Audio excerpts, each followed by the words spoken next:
African Union peacekeepers have also joined in efforts to assist flood victims. Djiboutian troops are using military trucks to move people and their property to safety. This is the scene in Billow along the border with Ethiopia. Businesses remain closed for more than a week now. Houses submerged in water after the Shabelle River broke its banks. Aid agencies say that it's a ticking time bomb for dangerous diseases such as cholera. We are taking part in the evacuation of civilians in the affected areas. Our trucks are moving them from El Jale on the outskirts of the city and far from the flooded areas. We have deployed all our vehicles to this exercise, but it's still not enough to address the impact of this scale. The country's president on Monday toured the central Somali town to assess the impact of the latest flooding and called for concerted effort by all actors to mitigate the ongoing crisis.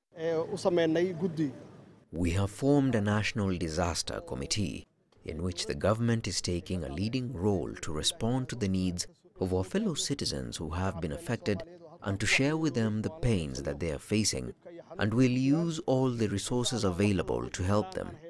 The government stands by your side, morally and materially, to deliver all the help that we can.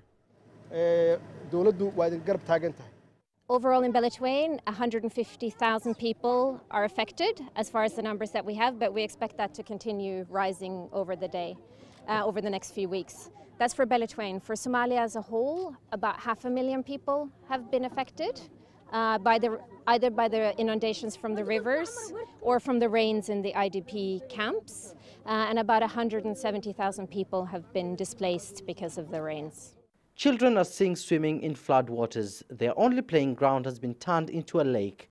The flooding has also affected schools and businesses. This open space known as El Jale is the only hope for thousands who have been forced to flee from the latest floods.